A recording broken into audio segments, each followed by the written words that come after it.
Yo, what is up, guys? I'm bringing you a brand new video, and welcome to the long-awaited recap of the meeting I had in person at Pluribus North American headquarters.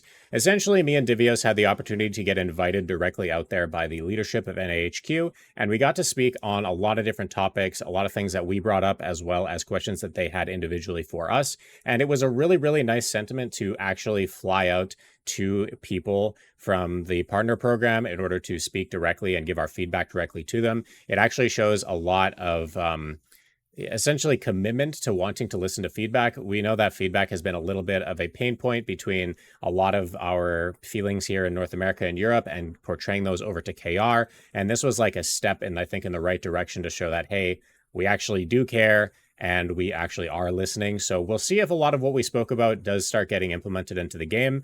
But we did leave a lot of feedback on what we thought would be best. And this feedback was something, it was a document that essentially me and Divios had curated and created for about like 5-6 hour meeting. And we sort of put down bullet points. And then I spent another 6 hours like on the plane, just editing it all together and making it all good. I'm going to spare you guys the 13-page document. I will link it in the description of the video so you can read everything. But I'm basically going to be summarizing everything that we spoke about, talking a little bit about what they spoke about. But the original video here was supposed to be 90 minutes long, and I had already made this and finished it like last week, but they wanted to review it, and there was a few things, actually a lot of things that they didn't really want me to say. And I guess like the feelings of one person cannot exactly be the feelings of the entire company. So maybe some of the things that the people we spoke with said, maybe those are their own opinions, and it's not like it's factual or whatever the what's going to occur in the game. So I think certain things they just didn't really want to mention. I will say that I did leave the entire meeting feeling like rather positive about the whole thing. So even though there are things that I can't necessarily say, I wish I could, but just know that, hey, I didn't have anything negative to say in the 90-minute video either.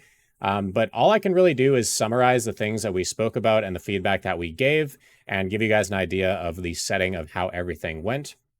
So the meeting itself lasted from 10:30 a.m. all the way till 6 p.m. There was a small block of about 1 hour where we got to play some Crimson Desert. And then there was also lunch that we had, and we got to also speak directly during lunch as well in a little bit more of a less formal manner. And overall, we got to talk about a lot of what we wanted to speak about regarding feedback that we had brought to give them. And they had questions individually that they wanted to ask to us. A lot of the questions that they asked to us, except for like a couple, were already included in the document that you'll find linked in the video description, which I'm about to summarize.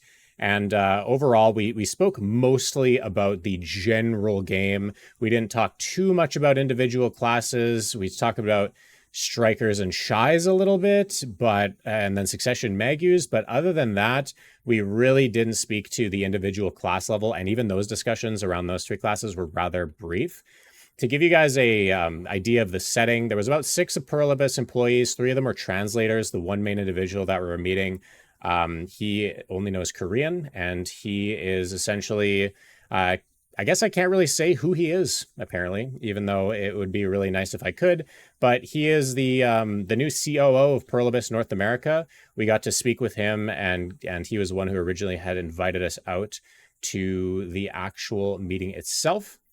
And the actual like cadence of the meeting was rather slow due to the fact that everything that we spoke had to be translated to Korean and then said to him, and then same thing on the reverse on the way back into our ears. So it was a little bit slow in the meeting, and that's why, we had the entire day to do it. There were certain things in this document that we did not get to speak directly to verbally. However, the document itself was then translated by them into Korean, and that's something that they are going to now review. So hopefully it's going to make change in the game. I feel like it was a great step forward to invite us out directly in that way. So I'm looking forward to and hoping that a lot of what we spoke about is going to make some good change. So to give you guys a bit of a summary, I'm going to go into talking about this, what we spoke about, in a very broad fashion here. I made a very professional document, my university degree going hard here, even though I just became a Twitch streamer. But basically, this is what got translated. And to give you guys a summary of what we talked about 4 main things, which was lack of progression via PvP content, lack of gameplay progression for PvE players, meaningful progression for most life skills, and then also the feedback channels between NIEU players and Korea. So to give you guys a little bit of the idea of what we were speaking about in regards to lack of progression via PvP content, what we were essentially saying, and a large part of a conversation that we had, was talking about the fact that in the past, you used to be able to get gear, and your reward for getting gear was the ability to PvP, because gear capped content did not ever exist. You had RBF, you had open world, you had node wars, all of it was uncapped. Over time, now we have capped PvP. There's not really a lot of incentive to move up to that uncapped PvP. So a large part of what we wanted to say is that there should be basically a progression path where you can earn gear through PvP to eventually graduate up into uncapped PvP. Because right now, there's very little room for growth for PvP players to eventually do uncapped, because they can't make money doing cap content. And a lot of people are not interested in grinding or spending thousands of hours essentially doing things in Black Desert to then go in PvP when they can just PvP in the capped settings. So we spoke about the main 4 pillars of capped PvP. We talked about the Arena Solaire. We talked about the future hardcore servers that are going to be coming out that are essentially gear capped in their own sense, very limited gear progression. We spoke about the cap node wars as well as cap sieges. So to give you a summary on the idea of what we had is basically they need to make it where things like Arena Solaire and the hardcore servers, they should really earn up to at least 1.5 billion silver per hour based on your particular skill level and your, in the hardcore server, it's going to be your ability to grind, get gear. All of the money that you earn on the hardcore server and whatever bonus rewards you get for hardcore server should translate back to an account to help that account get geared. Or it should just like go directly into your central market, just like on a normal account, such that you're able to make progression in the open world capped PvP setting. Same thing with AOS. AOS is a repeatable thing, and during the season, I feel like players that reach up to Solar Incarnate, they should get up to 1.5 billion an hour because they show exceptional skill, but the average amount of money you should make per hour is in the 1 billion, 1.5, 1.2 billion type range for very, very good PvPers. And that is sort of what we were pitching, because if you have 2 forms of unlimited progressionary PvP, that means you can go on the hardcore servers whenever, you can do AOS whenever. This allows you to get gear to actually move up into uncapped. Similarly, for Node Wars, we said that basically Node Wars is great in its reward system, but it is time limited. And a lot of people don't really like the reward of getting, say, an extra bit of monster damage or an extra bit of drop rate bonus from Siege. It feels like those PvP rewards are just rewards that say, hey, you're done your fun, go grind now. I feel like PvP should have its own progressionary system where you don't feel like you are incentivized to be, oh, I'm a PvE player, but I really want castle buff. Or I'm a life skilling player, I really want these life skill bonuses for doing Node Wars. It's basically saying stop intermingling PvP and PvE to like force and bait PvE players and PvE and life skill players into PvP when you could just have the reward be for the PvP players that like it.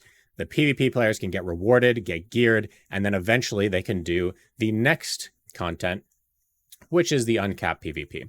And there's things like War of the Roses. There's things like uncapped AOS coming out. There is the Arsha channel revamp that we spoke about. And there is the like uncapped Node Wars, uncapped Sieges, of course.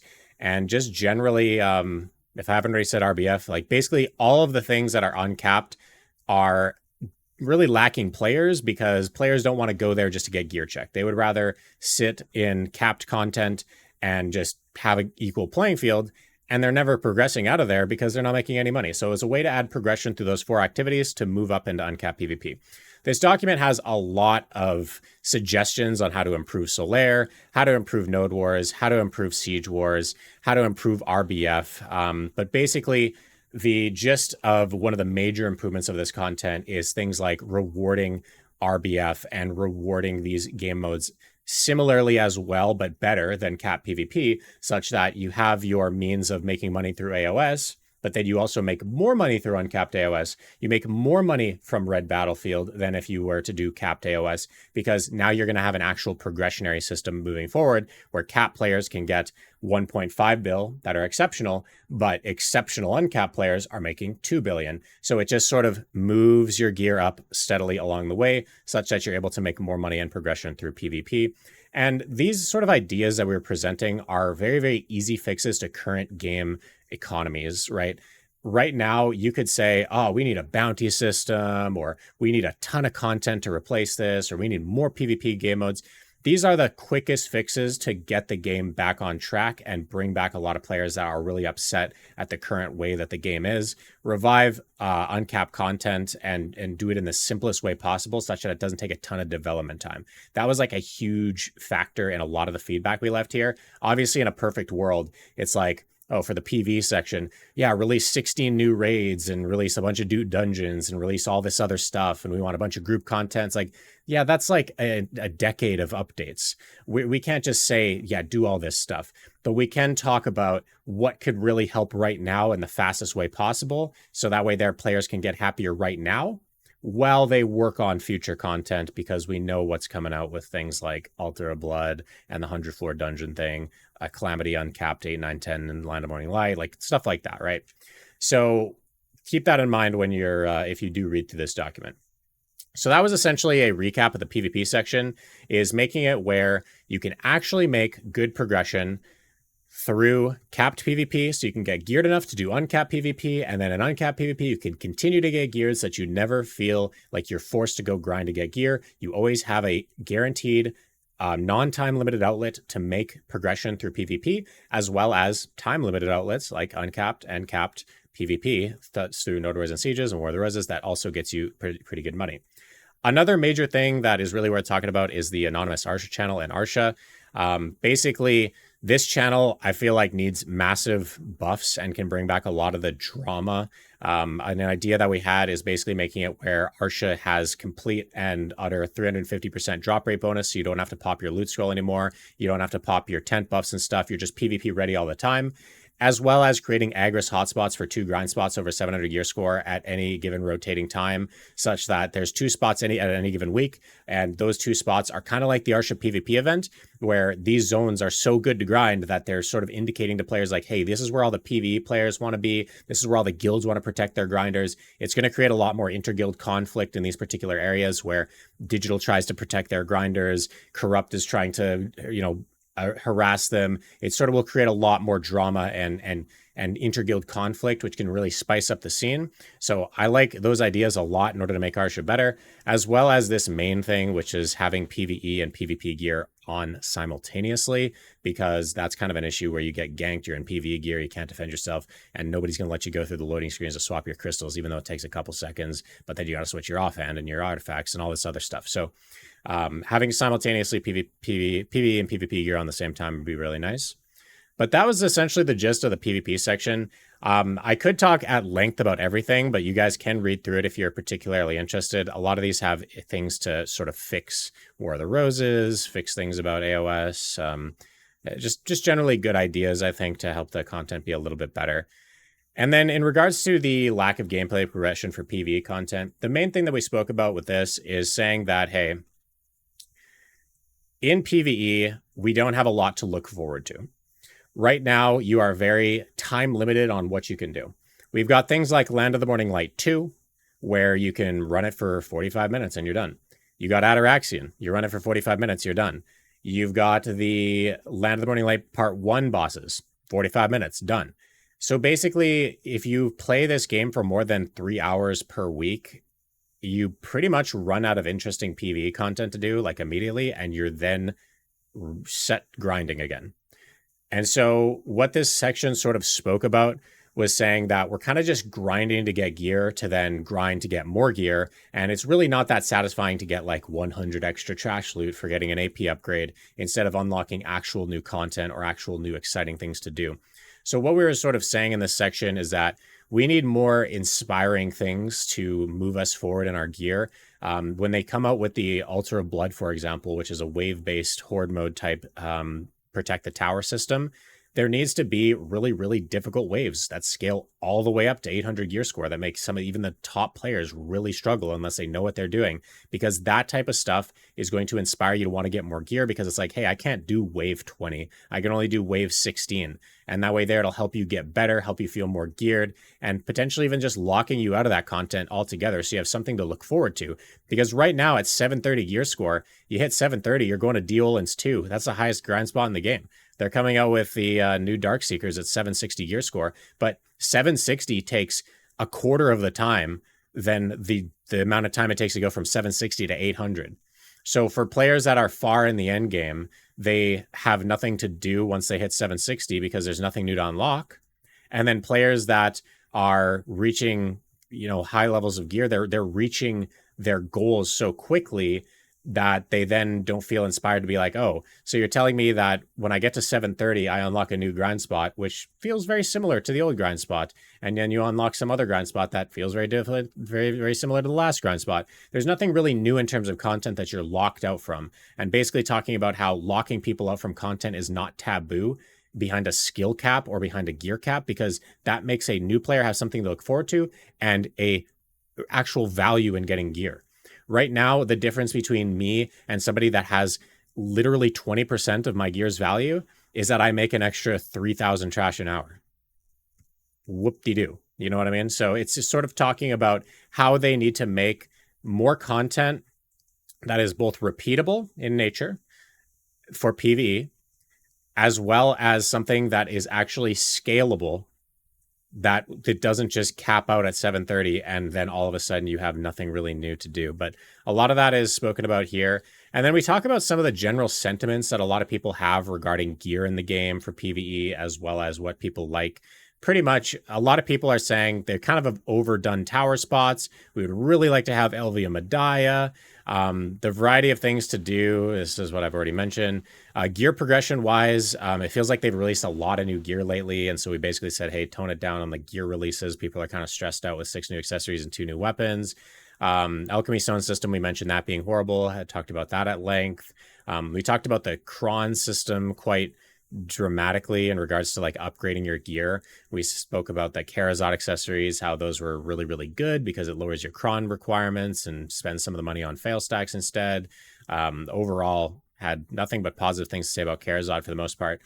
And then we also spoke about Sovereign Offhand, making it a PvE only offhand where you can add a crystal to it, kind of like Karazot, just giving him a little idea for the future. And spoke a little bit about Sovereign armors for the future, but basically saying like, hey, tone it down on the gear a little bit fast. Then we also spoke a little bit about the Cronstone system.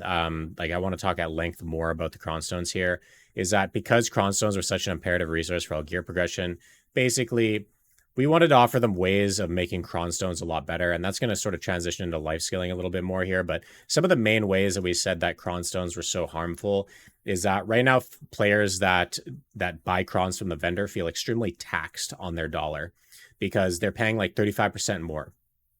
Cronstones really should share a very similar price to what it costs to buy a costume and extract those Crons. And right now that's 2.215 million. So we really were trying to harp on that and say, hey, this should be much similar in price. Either that or make it where you can exchange like trash loot at grind spots directly for equal 2.215 million for Crons.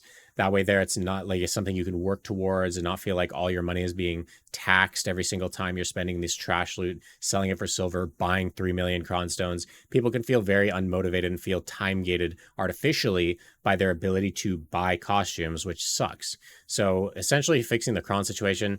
Also, getting Crons from different sources. So the PvP rewards that we talked about are not just raw silver. Getting Crons from Arena Solaire, getting Crons from Red Battlefield, getting Crons from things like Node Wars, getting Crons from world bosses and field bosses. Just adding in more ways to get Crons. Kind of like how Pit of the Undying is, where you can go to Pit of the Undying and get some Crons. There needs to be more ways to just get some Crons here and there, such that vendor Crons is not the prevailing way that you can progress in this game. And players that are doing a variety of activities are able to get them. But then players that are primarily going for just Crons, maybe they can get them through one-to-one exchanges through trash loot type of thing, where you get it at that 2.215 million value. That much worth of trash gives you 1 Cron. Something like that would be way, way better than feeling like you need to get taxed hella hard on it. And then the other main thing that we spoke about, it's going a little bit ahead regarding the life skilling section here, but basically the trade system. Imagine if you could take raw resources, make them into trade crates, and then the trade crates are just efficient Crons. You can actually get 2.21 million per cron in trade good value. So trading right now is not that worthwhile. It's like 10% more money from your resources.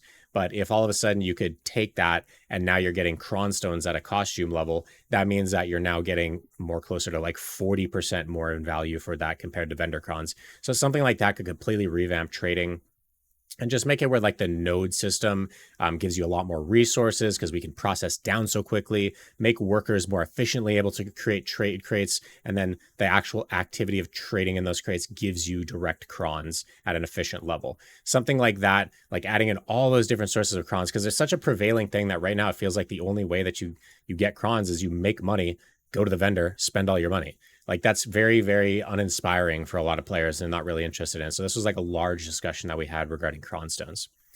In terms of the actual life skilling that we recommended, obviously Divios and I are not life skillers, but I speak to life skillers a lot all the time on stream. And I kind of have a bit of a finger on the pulse of what you guys are interested in. And I think what you guys are generally interested in is just more variety in your life skilling. Like right now, there's a lot of dead life skills. They're making some strides to sort of fix some of the life skills, like they updated fishing, which made it a lot better. They updated sniper hunting to not be the only type of hunting that's useful. Now you got like double the head rate of things like shadow lions and I think grass rhinos, right? So they made hunting for heads like a little bit better. But overall, the overarching idea of what we wanted to say here is that if you are spending active time life skilling, you should get the same value as a grinder. So if you have imagine a scenario where you have the best boat, the best gear, the best fishing equipment, maximum mastery, very good trading level, very good fishing level. Why should you not be able to make 2 billion silver an hour hotspot fishing?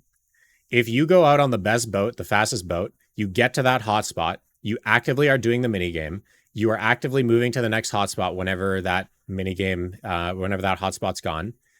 You fill up your inventory. You're on the best horse and you book it down to Valencia. You get your trade buff, you trade in your fish, whatever. Why should someone that is actively working that hard not make the same money as somebody that is grinding? It doesn't make a lot of sense how somebody that could, let's say, even as silly as it sounds crazy, maybe it sounds crazy to some of you guys, but if you are actively training horse skills, if you're out there training forechop, you're actively going out there and capturing horses and you're breeding those horses and you're training those horses and you're leveling up those skills, there should be a system where you can make 2 billion silver an hour doing nothing but horses.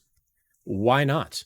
Because if you are actively playing the game for an hour, you should actively get a equivalent result as somebody that's grinding. It takes just as much effort for somebody to actively gather as it does to actively grind. It takes just as much effort for somebody to actively horse train, actively fish, actively gather lucky arrows, actively do hunting, actively do any life skill that requires you to constantly be at your keyboard looking and processing information should require you to get, with maximum gear and mastery, the same value out of grinding. And in order to help facilitate that a little bit more and help out the scaling of that, we also suggested that they should uncap mastery. Right now, 2,000 mastery is laughably easy to get. Most players are just getting Pen Manus as a flex. People are hitting 2K mastery at Tet gear. So overall, if they made it where you could get 2K, like 2.5K mastery, I don't know what the max is, but uncapping mastery is a way that they could make these types of things much better and an actual progressionary system for the life skills and making it where 1 active hour is equal to 1 active output of money per hour compared to grinding. And then for the AFK life skills, things like gathering can be 3 bill an hour as long as you're spending an hour processing down stuff through cooking for 1 billion an hour. So an hour of grinding equals an hour of cooking, and then boom, you make 2 billion an hour on average type of thing. So they can do that. And then the other life skills that are more AFK, like processing, fixing that node empire system, processing down all those materials, turning that into trade crates, getting cron stones. That's a way that you can make those more AFK life skills cascade into just crons, which is what everybody needs. People need crons for their gear. People need crons for their life skilling gear and their regular gear. People just need cron stones. So that would be a great way and get people more of a way for everyone to get more crons and get more introduced to life skilling. And that's pretty much what we spoke about in a nutshell about everything. And then we also spoke about like the idea of adding in a separate cape slot And sort of like RuneScape, where you have skill mastery capes. Well, imagine if you could, instead of just flexing, oh, I've got a deer level 2 icon because I'm number 2 hunting on my channel, you could actually have a Guru 50 hunting cape, for example, that shows that, hey, I've got Guru in this hunting skill, and maybe even having, hey, I've got Guru in every life skill or in this many life skills. Here's like a sort of life skilling completionist cape, because everybody knows that cosmetics and stuff to work towards is what people care about. And in fact, they even added in a separate backpack slot just recently. So they added that in for the fishing item. Maybe they're priming this to occur, because you could just have a cape in your accessory back slot, and all of a sudden you could have a sick ass cape showing off that you are Guru 100 cooking or whatever. You know what I mean? Like at that point, it's cosmetic flex. And that would make it where there's an actual relevant way to make money, a relevant reason to get Pen Manos, and a relevant flex for having the life skilling levels that you do, and making it where 1 hour of input equals 1 hour of output and everything. That's sort of everything that we talked about regarding life skilling. And then for the feedback thing, we talked a lot about how our feedback is often felt like it's not really spoken about. And I think that this was a large fallout, especially in the PvP community recently. There's been a lot of, over the last few months, a lot of people have a negative sentiment regarding BDO in regards to PvP. And that is because they directly reached out on the forum and they said, hey guys, we're looking for feedback on the Node War system. And then they proceeded to not do anything with the feedback on the Node War system at all. So there's obviously a very discombobulated and broken chain of saying like, hey, this should happen, and nothing happening even after they asked for it. So it can really feel helpless that our feedback means nothing when that happens. So we kind of wanted to talk about how, you know, if we have an extreme difference in ideals where KR and SCA and EU and NA have a very different opinion on how the war deck system should be or how Node War should be, we already have differences in certain things in these regions. This is not to be the first time where we have 4 different we have 4 different siege locations in North America and Europe, but everywhere else has only 3. There can be differences across regions, and we basically talked about how, you know, don't just ignore the feedback of your regions. Maybe in order to better serve a global game, if you can't make a solution that solves for everybody, you need to make custom-made, tailored solutions for each individual region, other than just asking for feedback and proceeding to do nothing with it.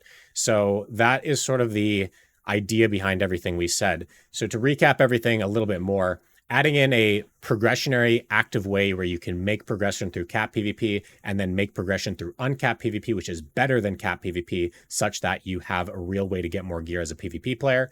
Adding in one-to-one ability to get more gear through life skilling, through a bunch of different life skills, as well as adding in unique cosmetic rewards for life skills and adding in a unique way to get crons for life skillers, generally buffing crons across the board in a whole bunch of different ways and adding more ways to do that. For the PV section, making it where there's a lot of, you know, maybe new regions to grind, not necessarily a bunch of new tower spots, making sure that when they add in things like Altar of Blood, add in the 100 floor dungeon, add in the Calamity 8, 9, and 10 bosses, make them have a repeatable aspect such that it's more interesting and dynamic, and things allow you to actually play and look forward to unlocking things rather than it just being the constant circle simulator that it is. And basically saying that, hey, feedback needs to be a lot more streamlined in some way. And we need to be more heard as a NAEU community. I mean, we have such a large market share and PA's actual like success as a company that if it results in us needing to give feedback and that feedback taken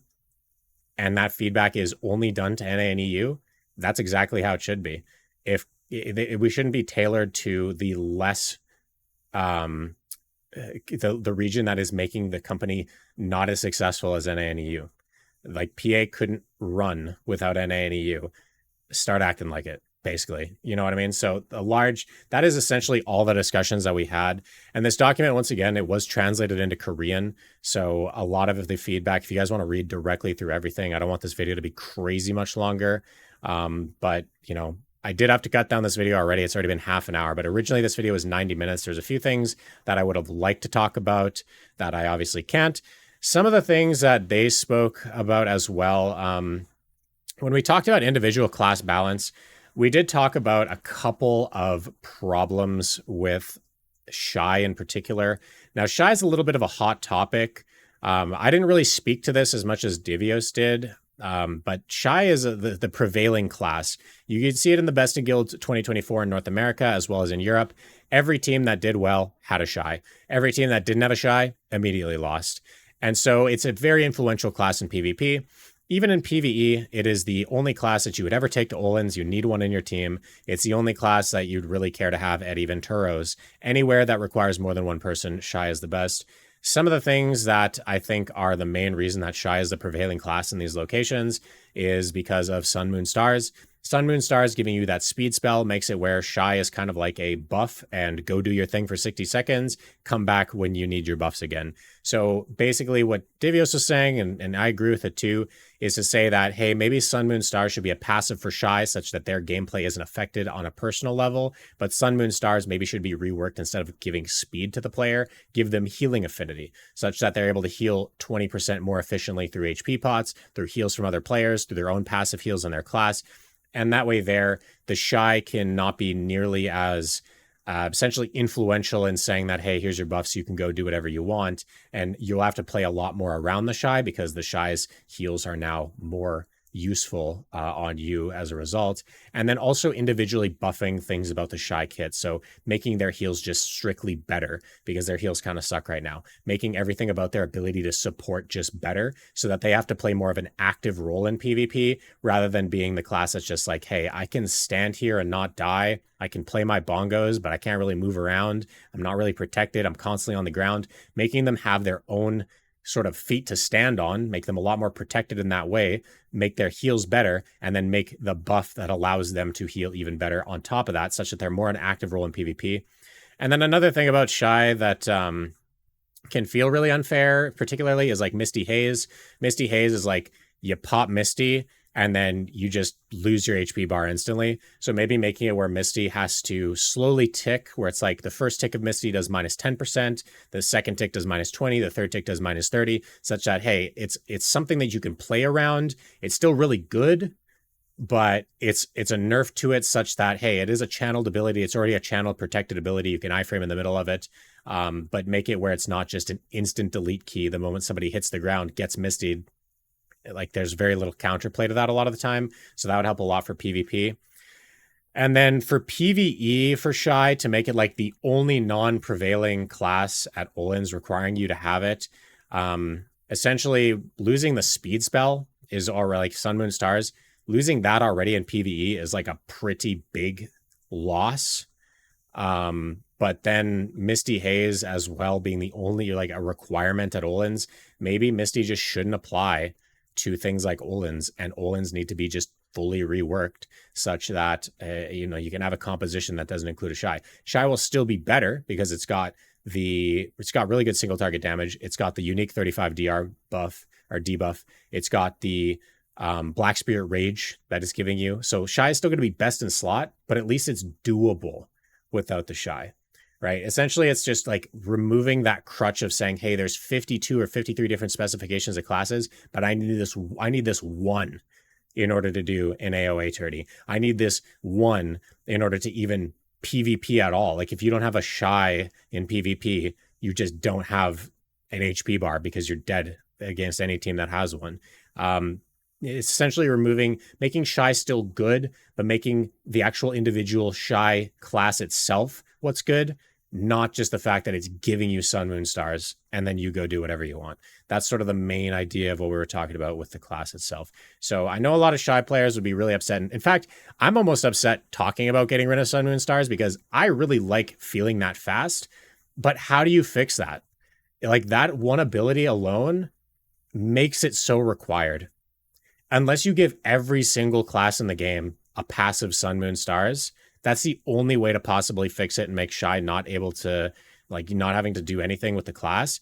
But I think it's easier to just say, hey, maybe we get rid of this ability and change it to another one, buff a lot of, major healing and defensive capability of the class itself so that it's more and CC capability of the class such that it's a more predominant class, not because it just gives you buffs and you go out, but because people have to play with you and around you. Essentially the idea that we were going with. But We also talked a little bit about like Succession Magu and what we thought about it in large scale. Didn't really have a long conversation about it. Yeah, it's good. Whatever. Talked a lot about Striker too. Divios had a lot of opinions on that. He doesn't really like the Striker buffs, so you know, he mentioned a lot of stuff about the class itself, just having like a lot of SA, not as much frontal guard, makes it a little bit more brain dead, stuff like that. But overall, very little class discussion other than just the shy stuff that we mentioned. And yeah, that's pretty much it. I wish I could share more about the feedback that they gave to us on certain topics. We did talk about some things like network infrastructure in regards to making cross server, like the ability to swap from NA to EU or cross server like NAU shared channels. We talked about things like their opinions on PvP and the rewards for PvP and their stance on it. We talked a lot about some things regarding like Succession Ranger and some data from like Node Wars and stuff. And basically, those are like the types of things that they wanted me to omit from this video.